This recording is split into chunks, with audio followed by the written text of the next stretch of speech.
جريدة المساء العربي من داخل مستشفى كرموز العمال، وبقسم الجراحة ألف بعد الإحلال والتجديد. بنتقابل مع السيد الدكتور رئيس القسم. صباح الخير يا دكتور. صباح الخير يا فندم. عرفنا بنفسك. دكتور احمد الحضر، رئيس قسم الجراحه في مستشفى كرموز العمال. احنا شايفين النهارده ان في القسم بسم الله ما شاء الله النهارده في افتتاح وحده جديده، نعرف ايه عن الوحده اللي تمت النهارده فيها؟ هو في الحقيقه الاسم ده اسم الجراحه به تم تجديده تجديدا كاملا، طبعا تحت اشراف الدكتور اشرف امين. الاسم تم تجديده في A to Z، يعني تم تجديد الارضيات، الحوائط، حضرتك هتفضل معايا، السراير الجديده، الموديلات الجديده، المراوح، تغيير شبابيك، يعني الحمد لله رب العالمين تم تغيير الاسم تغيير كامل. تم عمل غرفه عزل للحالات الحرجه، غرفه مكيفه، في غرفه غيارات للمرضى. يعني بفضل الله الاسم تم تطويره بشكل كامل الحمد لله. هل القسم ده كان موجود قبل كده؟ كان موجود بنفسه، بس تم تغيير كل حاجه فيه. يعني تم تغيير زي السراير، الكومبونات، الارضيات، كل حاجات على احدث. يعني بنقول ان هو تم احلال وتجديد للوحده بالكامل.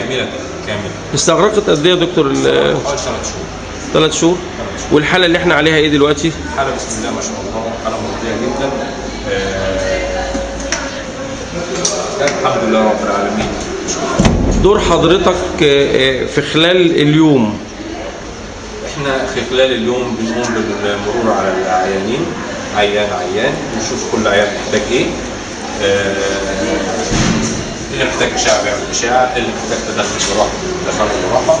تغيير طبعا ان احنا بنحضر عيادات خارجيه وبندخل لسد، هنا 3 لسد في الاسبوع. بندخل العيانين قبلها بيوم، نعمل لهم العمليات اليوم اللي بعديه، يخرجوا حسب حالتهم عشان تحسن حالتهم. كم حاله بتخش في اليوم في الجراحه؟ احنا لينا 3 ايام حوادث ولينا 3 ايام عمليات. يعني 3 ايام حوادث و3 ايام دخول عيانين من العياده. واخد بال حضرتك؟ ايوه. يعني فاحنا بندخل مثلا معدل 5 أو 6 حالات خلال 3 مرات في الاسبوع، بالاضافه ان بنستقبل حالات الحوادث ودي بتبقى كتير. انواع حالات الجراحه اللي هي اكثر دخولا في الوحده دي؟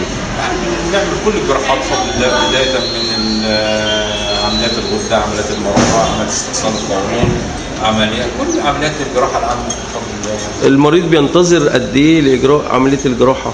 المريض احنا كان عندنا بس يعني اوفر كراودنج شويه، فالعيان بينتظر فتره عمال ما يجي يخش، ولكن الحمد لله بدات المشكله تتحل. ومع استلام الاسم الجديد طبعا في سراير عندنا كتيره وكلام من ده، فهنبدا نستوعب عيانين اكتر باذن الله ان شاء الله. طب حاله المريض لما بيجي يخش في الاستقبال الفتره الليليه او المسائيه؟ بيبقى في دكتور نبطشي بيشوف الحاله وبيقيمها وبيتصل بالاخصائي المنوب وبيشوف لو كان الحاله دي تستدعي وجود الاخصائي، يجي اون كول على طول، يجي يشوف الحاله لو مستدعيه دخول عمليات بيدخلها عمليات، مش مستعديه بنقدر نعمل لها الفحوصات وثاني يوم بيتم المرور عليها. هل في داخل المستشفى في الفتره المسائيه لاي حاله بتحتاج جراحه عاجله هل بيكون في قسم خاص او قسم مجهز في ساعتها؟ ما هو احنا عندنا في قسم الجراحه بيبقى اصلا قسم مجهز لاستقبال الحوادث والعمليات بتبقى شغاله. يعني نفرض عندك عيان عنده ستاب بونت او عنده خد سكينه او حاجه في بطنه، طبعا الحاله دي محتاجه تنزل جراحه استكشاف على طول، فبيتم التعامل معها فورا. لا انا بقول في الفتره المسائيه حالات الحوادث المسائيه طبعا هل بيبقى في جاهزين للطوارئ ان هو يعمل عمليه جراحيه؟ طبعا العمليات جاهزه ومش جاهز طبعا. ايه الجديد تاني المستجد على الوحده او المنتظر لتجديد الوحده تاني؟ المنتظر طبعا احنا هنستوعب عيانين اكتر، هيبقى عندنا الويتنج ليست اقل طبعا.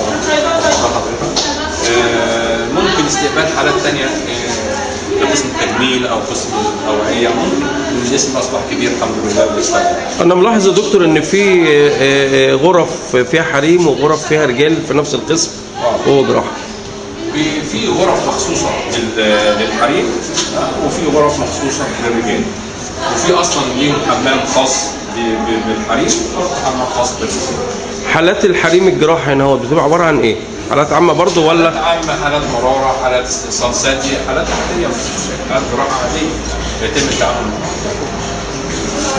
معها. بنشكر حضرتك يا دكتور، شكرا جزيلا ومزيد من التوفيق.